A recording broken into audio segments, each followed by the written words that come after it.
حضرت عمر فاروق کا دور خلافت اسلامی تاریخ کا وہ سنہرا دور تھا جس میں عدل، انصاف، امن و امان اور خدا کا خوف ہر طرف نمایاں تھا۔ کہا جاتا ہے کہ ان کے دور میں ایسا نظم و ضبط تھا کہ ایک تنکے کا بھی حق تلف نہ ہوتا، یہاں تک کہ جنگل کے درندے بھی ان کے عدل سے خوف کھاتے تھے۔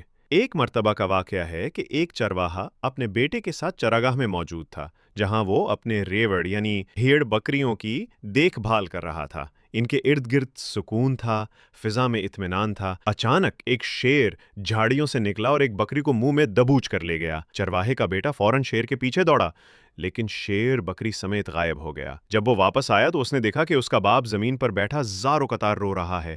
بیٹا حیران ہوا، تسلی دیتے ہوئے کہنے لگا، بابا اتنا غم نہ کرے، شیر تو صرف ایک بکری ہی لے گیا ہے، باقی تمام بکریاں تو سلامت ہیں۔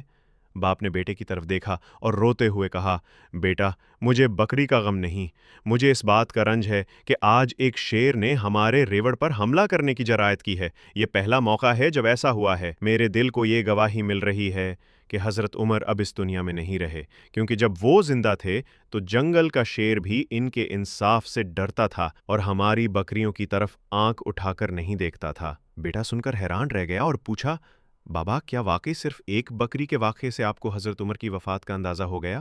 باپ نے کہا، ہاں بیٹا، عمر کے دور میں کوئی ظالم، کوئی درندہ کسی کمزور پر ہاتھ نہیں ڈال سکتا تھا، اور آج جب یہ واقعہ پیش آیا تو میرا دل گواہی دے رہا ہے کہ اب وہ نیک حکمران ہم میں نہیں رہا۔ جب وہ دونوں مدینہ واپس پہنچے تو پتہ چلا کہ واقعی اسی دن امیر المومنین حضرت عمر بن خطاب رضی اللہ عنہ اس دنیا سے پردہ فرما چکے تھے۔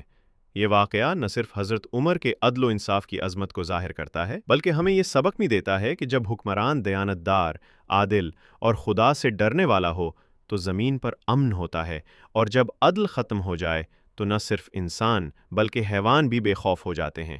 کاش آج ہمیں بھی حضرت عمر جیسا کوئی حکمران میسر ہو جو عدل کا نظام قائم کرے، مظلوموں کی فریاد سنے اور ایسا امن قائم کرے کہ درندے بھی